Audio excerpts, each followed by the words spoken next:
नमस्कार दोस्तों, राधे राधे, हरे कृष्णा। चीकोज रेसिपीज में एक बार फिर से आपका स्वागत है। तो आज मैं आपको सुनाऊंगी कार्तिक महात्म्य का 22वां और 23वां अध्याय।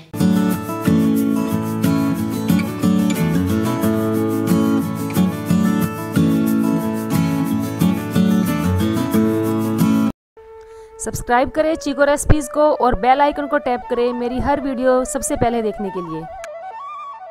22वें अध्याय की जब लिखने लगा हूँ बात, श्री प्रभु प्रेरणा प्राप्त कर कलम आ गई हाथ। राजा पृथु ने कहा, हे नारद जी, आप कृपा करके मुझको यह बतलाइए कि वृंदा को मोहित करके विष्णु जी ने क्या किया और फिर वह कहाँ गए।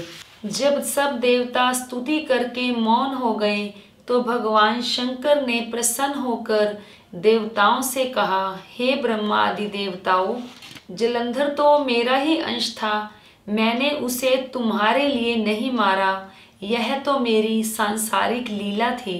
फिर भी आप लोग सत्य कहिए कि इससे आप सुखी हुए या नहीं। तब ब्रह्म आदि देवताओं के नेत्र हर्ष से खुल गए।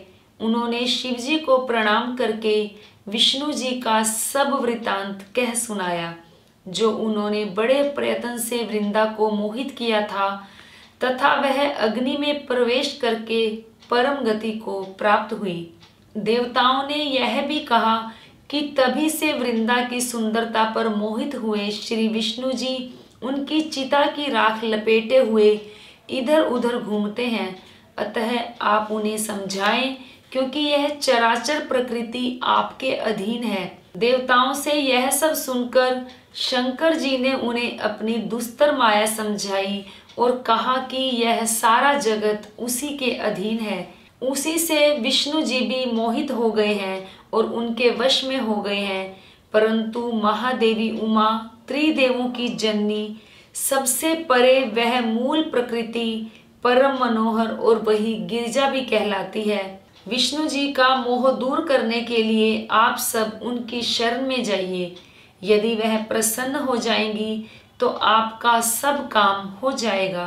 शंकर जी की आज्ञा से सब देवता मूल प्रकृति को प्रसन्न करने चले। उनके पास पहुंचकर उनकी बड़ी स्तुति की।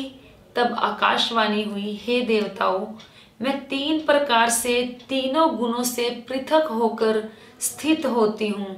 सतगुण से गौरी, रजोगुण से ज्योति रूप हूँ तथा आप लोग मेरी आज्ञा से यदि सादर उन देवियों के पास जाओ तो वह तुम्हारे मनोरथों को पूरा कर देगी। यह सुनकर देवताओं के नेत्र खुल गए। वह भगवती का आदर करते हुए गौरी, लक्ष्मी और सरस्वती को हाथ जोड़कर प्रणाम करने लगे। सब देवताओं की भक्ति पूर्वक प्रार्थना से वह सब देवियां प्रकट हो गई। सभी देवताओं ने खुश होकर निवेदन किया। तब देवियों ने कुछ बीज देकर उन्हें कहा, इन्हें ले जाकर विष्णु को दे दो, तुम्हारे सब काम सिद्ध हो जाएंगे। ब्रह्मा आदि देवता उन बीजों को लेकर विष्णु जी के पास गए। उन्होंने बीजों को वृंदा की चिता भूमि में डाल दिया, जिससे धात्री, मालती और तुलसी प्रकट हुई। विष्णु ने ज्यों ही उन स्त्री रूप वाली वनस्पतियों को देखा तो वह उठकर बैठ गए और मोहित हो उनसे याचना करने लगे। धात्री व तुलसी ने उनसे प्रीति की तो विष्णु सारा दुख भूलकर देवताओं से नमस्कृत हो अपने लोक को चले गए। वह पूर्ववत सुखी हो शंकर जी का स्मरण करने लगे। यह आख्यान शिव जी की भक्ति देने वाला है। तो ये था 22वां अध्याय जो मैंने आपको सुनाया। और अब मैं आपको सुनाती हूँ 23वां अध्याय। 23वां अध्याय वर्णन, आंवला तुलसी जान, पढ़ने सुनने से कपिल हो जाता कल्याण। नारद जी ने कहा, हे राजन, इसी कारण से उद्यापन में तुलसी की जड़ में भगवान विष्णु की पूजा की जाती है। तुलसी का मूल प्रदेश भगवान विष्णु को प्रसन्न करने वाला है। हे राजन, तुलसी का पौधा जिस घर में विद्यमान है वह घर तीर्थ स्वरूप है और उस घर में यमदूत कभी नहीं आते हैं। यह पौधा सब पापों का नाश करने वाला और अभीष्ट फल देने वाला है। जो मनुष्य तुलसी का पौधा लगाता है वह यमराज को नहीं देखता। भगवान नंदी का दर्शन, गंगा स्नान व तुलसी के पौधे का संसर्ग, यह तीनों एक से पुण्यप्रद हैं। तुलसी को छूने से कामिक, वाचिक, मानसिक आदि संपूर्ण पाप नष्ट हो जाते हैं। जो प्राणी तुलसी के दल से भगवान का पूजन करते हैं वह पुनः गर्भ में नहीं आते और निसंदेह जीवन मुक्त हो जाते हैं। तुलसी के दल में पुष्कर आदि समस्त तीर्थ, गंगा आदि नदियां और विष्णु प्रभृति सब देवता निवास करते हैं। तुलसी के पौधे के पास जो अपना प्राण विसर्जन करता है वह चाहे कितना ही बड़ा पापी क्यों न हो, उसे यमराज नहीं देख सकते। हे राजन, जो लोग तुलसी के काष्ठ का चंदन लगाते हैं वह सहज ही मोक्ष को प्राप्त होते हैं और उनके द्वारा किए गए पाप उनके शरीर को स्पर्श नहीं कर सकते। हे राजन, जहाँ तुलसी के वन की छाया हो वहाँ पर पितरों का श्राद्ध करना चाहिए। वहाँ पर पितरों के निमित्त दिया हुआ दान हमेशा के लिए अक्षत होता है। आंवले के वृक्ष की छाया में जो प्राणी पिंडदान करते हैं उनके पितृ यदि नरक की यातना भी भोग रहे हों तो भी वे मुक्त हो जाते हैं। सिर, हाथ, मुंह और देह में जो आंवले को धारण करते हैं उनको विष्णु रूप जानना चाहिए। आंवले के फल और तुलसी के दलों को पानी में मिलाकर जो प्राणी स्नान करते हैं उन्हें गंगा स्नान का फल मिलता है।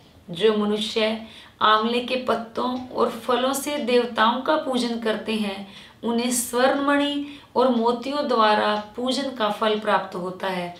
कार्तिक मास में सब तीर्थ, ऋषि, देवता और सब यज्ञ जब सूर्य तुला राशि में होता है आंवले के वृक्ष में वास करते हैं। जो मनुष्य द्वादशी तिथि को तुलसी दल और कार्तिक में आंवले का पत्ता तोड़ता है वह रौरव नरक में वास करता है।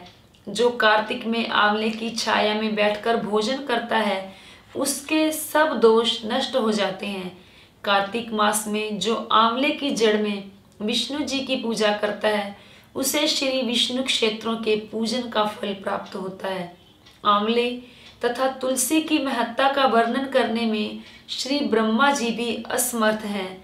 इसीलिए धात्री और तुलसी जी की जन्म कथा सुनने से मनुष्य अपने वंश सहित भक्ति को पाता है। तो ये था 22वां और 23वां अध्याय जो मैंने आपको सुनाया। उम्मीद करती हूँ जरूर पसंद आया होगा। तो लाइक करें, शेयर करें, चैनल को सब्सक्राइब करना बिल्कुल ना भूलें। हमेशा की तरह अपने सुझाव देते रहें। आज के लिए इतना ही, फिर मिलते हैं। धन्यवाद। हरे कृष्णा।